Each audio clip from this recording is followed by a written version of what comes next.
میرا محبوب بس اتنا جان لے، اتنا جان لے، ہٹے گا وہی جہاں عذاب نہ ہو۔ اب وہ جگہ ایسی کون سی ہے بتائیں؟ رحمت للعالمین ہونے کا مقصد دوسرا ہے کہ وہ جگہ بتائیں جہاں میرے رسول کی رحمت نہ ہو۔ جہاں رحمت ہو عذاب وہاں آ ہی نہیں سکتا۔ جہاں رحمت ہو، رحمت للعالمین ہونے کا معنی کیا ہے؟ سارے عالموں پہ رحمت ہونے کا مقصد کیا ہے؟ رحمت للعالمین بھی ہو اور اس عالم پر عذاب بھی آئے تو کیا وہ رحمت عالم، وہ عالم رحمت میں نہیں ہے؟ ارے جب جانور ہے، درند و پرند و گزند رحمت کا حصہ ہے تو انسان کیا ہے؟ بات سمجھ میں ہے؟ اسی لیے اللہ فرماتا ہے کہ اے میرے نبی اس قوم پر میں عذاب کیسے ڈالوں جہاں تو موجود ہے۔ وہاں لایا تھا، وہ ہٹاتے گئے، مگر تجھے کہاں ہٹاؤں؟ وہ کون سی ایسی جگہ ہے جو رحمت سے خالی ہے؟ وہ تو رحمت للعالمین ہے۔ اب میں کیسے عذاب ڈالوں؟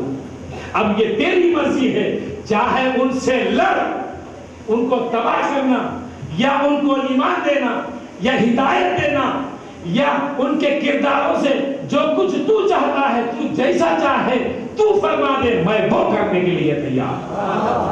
اب یہ ساری منشائیں، ساری حکمتیں اللہ نے اپنے رسول کے ذمہ چھوڑ ڈالی۔ اب یہ مرتبہ، یہ شان رسول کا ہے کہ نہیں؟ ایسی شان خدا بیان کر رہا ہو، اب وہ رسول کا مرتبہ ایسا ہو تو وہ رسول امت کے لیے کیا نہیں کرتا؟ بات سمجھ میں آئی؟ اب اس کے آگے آئیے، وَلَسَوْفَ يُؤْتِيكَ رَبُّكَ فَتَرْضَىٰ۔ اب یاد کو پہلے میں نے کہا تھا میں رب اتنا دے گا کہ تو راضی ہو جائے۔ اب میرے رسول بھی رسول ہیں، میرے رسول بھی رسول ہیں۔ ارے قربان جائیے، میرے رسول فرماتے ہیں بخاری شریف کی حدیث ہے کہ اے اللہ اس وقت تک میں راضی نہیں ہوتا جب تک کہ میرا ایک بھی امتی اگر دوزخ میں رہے۔ تو مجھے راضی کرنا چاہتا ہے، میں میری امت کو دوزخ سے چھڑانا چاہتا ہوں، دوزخ سے بچانا چاہتا ہوں۔ یہ ہے منشا میرے رسول کی، اور رسول کو راضی کرنے کی منشا وہ ہے خدا کی۔ یہ ہے وَلَسَوْفَ يُؤْتِيكَ رَبُّكَ فَتَرْضَىٰ۔ اور اس کے آگے آئیے، عَسَىٰ أَن يُبْدِلَكَ رَبُّكَ مَقَامًا مَحْمُودًا۔ یہ سورہ توبہ کی آیت ہے۔ اللہ تبارک و تعالیٰ اپنے رسول کی شان فرماتا ہے کہ اے میرے رسول، محشر میں بروز قیامت تجھے ایسے مقام پر فائز فرماؤں گا، ایسا مقام عطا کروں گا، وہ مقام محمود کا ہوگا، محمود کا ہوگا، اس مقام پر تو فائز ہوگا۔ مگر محمود کیا ہے؟ محمود کیا ہے؟ اس کے مختلف معنی آئے ہیں۔ محمود، مقام محمود کیا ہے؟ جب عرش پر ہو تو نام ہے احد کا، ہائے قربان جائیے، جب عرش پر ہو تو نام کیا ہے؟ احد کا۔ جب آسمان پر ہو تو نام ہے احمد کا۔ جب زمین پر ہو تو نام ہے محمد کا۔ جب بروز قیامت محشر کا میدان ہو تو نام ہے محمود کا۔ اب یہ نام کیا ہے؟ یہ مقام محمود کیا ہے؟ محمود نام اللہ کا ہے۔ اللہ محمود ہے۔ کیا ہے؟ اللہ محمود ہے۔ یہ اس کے نام کی عطا اپنے رسول کو فائز فرمایا ہے۔ اے میرے رسول، جب میں رحیم تو تو رحیم، میں رؤوف تو تو رؤوف، میں رحمت تو تو رحمت، ہے کہ نہیں؟ جب میں احد تو تو احمد، میں محمود تو تو بھی محمود۔ بات سمجھ میں آئی؟ یہ مقام ہے، فائز فرماؤں گا۔ اور امام احمد بن حنبل علیہ رحمہ فرماتے ہیں مقام محمود اس مقام کا نام ہے جہاں خدا، یاد رکھیں، جہاں خدا اپنے رسول کا ہاتھ پکڑ کر جنت میں بھیج، اس مقام کو مقام محمود کہتے ہیں۔ مختلف معنی آئے ہیں، مگر کہنا مقصود یہ ہے یہ مقام محمود وہ ہے جس پر سرکار فائز ہوں گے، اور خود سرکار فرماتے ہیں میرے ہاتھ میں جھنڈا ہوگا۔ آج کتنے لوگ بیزار ہیں جھنڈوں سے، لیکن قسم خدا کی یاد رکھیں جس کے قبضہ قدرت میں ہم سب کی جان ہے. جھنڈا اسلام کی نشانی ہے، جھنڈا مسلمانوں کی پہچان ہے، جھنڈا بلاؤں کا رد ہے، جھنڈا وفاداروں کی نشانی ہے. اور اسی لیے میرے نبی نے ہر جنگ میں بھی جھنڈا اٹھایا اور بروز قیامت جب گنہگاروں خطاواروں کو بخشوانا چاہا جھنڈا لوائے حمد کا بلند فرمایا. کہ کیوں؟ تاکہ لوگ ہر عاصی ہر گنہگار دور و دراز سے دیکھیں، دیکھو وہاں نبی کا جھنڈا لہرا رہا ہے، چلو چلو نبی وہاں ہے. اس جھنڈے کی نشانی کو دیکھ کر لوگ طرفدار نبی پر صرف لوگ نہیں، امت نہیں، سارے نبی بھی اپنی امتوں کو لے کر اسی جھنڈے کی طرف آئے. وہ مقام محمود ہے. محمود کا معنی نہیں سمجھے. محمود کا معنی ہے دیکھو نبی کا جھنڈا لہرا رہا ہے وہ جگہ، ورنہ تو اللہ چاہے جہاں بھی ٹھہرا سکتا. اب آدم علیہ السلام سے لے کر عیسیٰ علیہ نبی صلاۃ و تسلیم تک رسول بھی ہیں نبی بھی ہیں، ان کے بارے میں یہ نہیں کیوں فرمایا کہ فلانے نبی کو فلانے مقام پر کھڑا کروں گا، فلانا نبی فلانی جگہ ہوگا. وہ بھی نبی ہیں، وہ بھی رسول ہیں، وہ بھی محبوب ہیں، ان کی شان بھی بیان فرمایا ہے. مگر صدقے جائیں ہمارے نبی کو فرمایا مقام محمود پر فائز. اے نبی تو مقام محمود پر ہوگا. لوائے حمد اور سورۃ توبہ میں معنی یہی آیا کہ سارے نبی دیکھیں، دیکھو لوائے حمد وہاں چمک رہا ہے، وہاں چمک رہا ہے. وہ جھنڈے کو دیکھ کر آ جائیں. انشاءاللہ تبارک و تعالی کبھی وقت ملے نشستوں میں جھنڈے کی گفتگو صرف جھنڈے کے بارے میں قرآن و حدیث سے انشاءاللہ تبارک و تعالی گفتگو کریں گے. اب مقصد وہ نہیں ہے. اور آگے اللہ تبارک و تعالی فرماتا ہے اَذَا إِلَيْكَ حِينَ تَقُومُ وَتَقَلُّبَكَ فِي الْمَسَاجِدِ.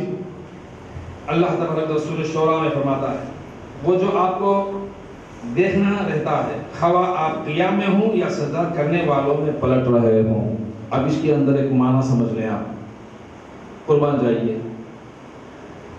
اللہ اپنے رسول کریم صلی اللہ تعالی علیہ وسلم کا سجدہ اور رکوع کا نام نماز رکھا ہے. بات کو سمجھو، رکوع اور سجدے کا نام کیا رکھا ہے؟ نماز رکھا ہے. یہ کب رکھا ہے؟ جب سرکار نے رکوع سجدہ کیا ہے تب. تو مانا سرکار کا رکوع اور سجدہ پہلے آیا، نماز بعد میں ذکر ہوئی. قیام پہلے ہوا، رکوع پہلے ہوا، سجدہ پہلے ہوا، تو اللہ نے اس ادا کا نام نماز رکھا. اقیموا الصلاۃ، نماز کو قائم کرو. مگر کیسے کرو؟ دیکھو میرا رسول کر رہا ہے. رسول کی ادا کا نام صلاۃ ہے، نماز ہے. بات سمجھ میں آئی کہ نہیں آئی؟ اب اس نماز میں بھی اب دیکھیں کہ فرق کیا ہے. اب میرے رسول نے کعبے میں کھڑے ہیں، یاد رکھ لیں کہاں ہے؟ کعبے میں کھڑے. ابھی شان بیان ہو رہی ہے. کعبے میں کھڑے ہیں اور سرکار نے بیت المقدس کی طرف رخ کیا. یاد رکھیں کس کی طرف؟ بیت المقدس کی طرف رخ کیا، نماز پڑھی. مگر اللہ نہیں فرمایا نا، پوچھو یہ مسئلہ اصل اللہ یہ نہیں فرمایا کہ میرے رسول بیت المقدس کی طرف رخ کر کے نماز پڑھ. یہ نہیں فرمایا. قرآن میں اس بات کا ذکر نہیں آیا. نہیں کہا قرآن نے. یہ نبی کی چاہت تھی. کیا تھی؟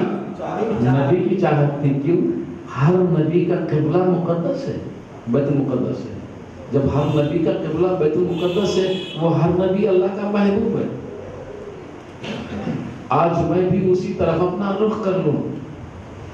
جب کعبے میں کھڑے ہو کر، کعبے کے صحن میں رہ کر رخ بیت المقدس کی طرف کیا رسول نے، تو اللہ نے یہ نہیں فرمایا اے میرے رسول وہ رسول اور ہیں تو اور ہے، وہ رسول اور ہیں تو اور ہے، وہ سب میرے محبوب ہیں، میں تیرا محبوب ہوں. تو بیت المقدس کی طرف رخ کیوں کر رہا ہے؟ کعبے کی طرف رخ کر لے جبکہ صحن کعبہ میں کھڑا ہے. چاہتا اللہ تو کہتا کہ نہیں کہتا، ہوتا کہ نہیں ہوتا، مگر کچھ بولا نہیں، کچھ کہا ہی نہیں. کیوں؟ اس لیے اللہ قبلہ نہیں چاہتا تھا، رسول کی مرضی چاہتا تھا، منشائے رسول چاہتا تھا. میرا رسول جو چاہتا ہے وہ کرنا، جدھر رخ کر لے میں اسے قبلہ بنا دوں، رکوع سجدہ کر لے میں نماز کا اعلان کر دوں، صلاۃ کا اعلان کر دوں. رسول کی مرضی پر چھوڑ دیا. اور مکے میں 13 سال رہے، 13 سال ایک بار بھی کعبے کی طرف رخ نہیں. مکے سے ہجرت کی مدینہ المنورہ گئے، مسجد نبوی بنی، مسجد قباء بنائے، مگر کعبے کی طرف رخ نہیں. کتنے دن؟ 16، بعض روایتوں میں 17، یہاں تک کہ 18 مہینے گزرے، مگر قبلہ کعبہ نہیں ہوا. سرکار بھی بیت المقدس کی طرف، مدینے میں بھی سارے صحابہ بھی سرکار کے ساتھ بیت المقدس کی طرف. بس نہیں آئی. اتنے میں اللہ نے سرکار سے فرمایا، اے میرے رسول رخ پھیر لے. اس بات پہ قربان جائے، اس کے اندر نکتے کو سمجھے. رخ پھیر لے. اور یہ نہیں کہا کہ میں نے کعبے کو تیرا قبلہ بنایا، یہ نہیں فرمایا. رخ پھیر لے جدھر تو چاہتا ہے. اب کعبے سے محبت رسول کو، کعبے سے بچپنا وہاں، جوانی وہاں، کعبہ مقدس اللہ کا گھر، بے انتہا محبت رکھنے والے آقا، حکم خدا، درمیانے نماز آتے ہی فوراً بیت المقدس کی طرف سے رخ ہٹا لیا، کعبے کی طرف پلٹ. اب بیت المقدس 1,80,24 کم و 75,000 پیغمبروں کا قبلہ تھا،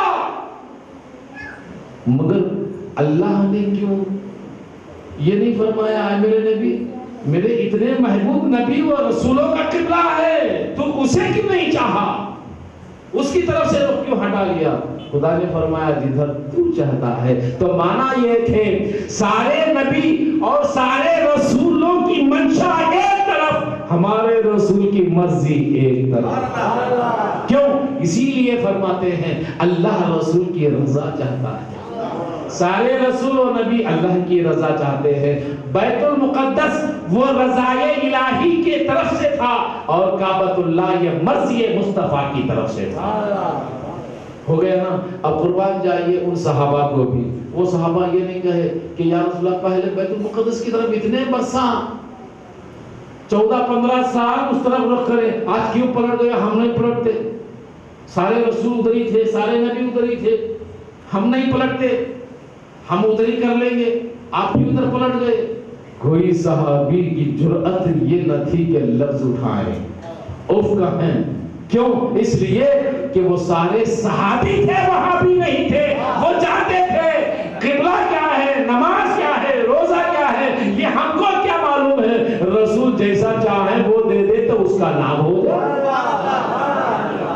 رسول رات کو دن کہہ دے تو دن ہو جائے، دن کو رات کہہ دے تو رات ہو جائے، سورج کو چاند کہہ دے تو چاند ہو جائے، چاند کو سورج کہہ دے تو سورج ہو جائے. ورنہ تو حقیقت ہم کو کیا پتا ہے، کیونکہ خدا کی منشا رسول جانتے ہیں، رسول کی منشا خدا جانتے ہیں. یہ ہے محبت صحابہ. اسی لیے کہتے ہیں یہی ہے محبت میں سنت. بات سمجھ میں آئی؟ اب انشاءاللہ تبارک تعالیٰ یہیں پر اکتفا کریں گے اور آگے چند باتیں. اور اب یہ شان مصطفیٰ رہی. تو میرا کہنے کا مقصد یہ ہے کہ اس شان سے جب اللہ نے نوازا تو اب وہ شان والا نبی کیا نہیں کر سکتا. کر سکیں گے نہیں کر سکیں گے؟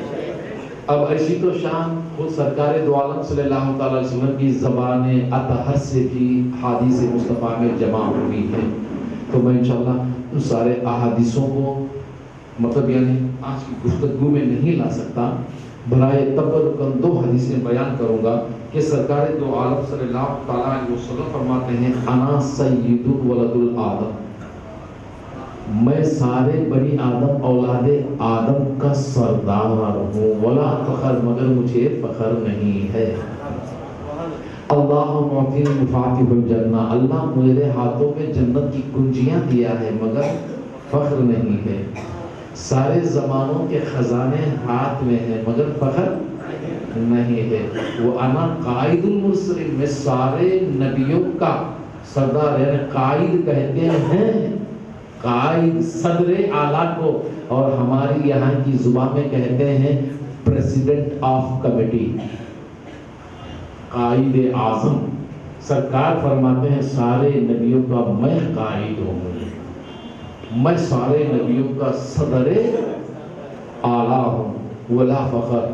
اور یہ ساری باتیں جو ہیں سرکار کی شان میں جو اللہ نے بیان فرمایا ہے اور سرکار اپنے اختیارات کے بارے میں بیان فرمائے ہیں، ان باتوں سے یہ معلوم ہوتا ہے کہ ہمارے نبی کی شان ہی نرالی ہے، آن نرالی ہے، بچپنا نرالا ہے، جوانی نرالی ہے۔ ہمارے نبی کی ہر ادا نرالی ہے، کیونکہ ہمارے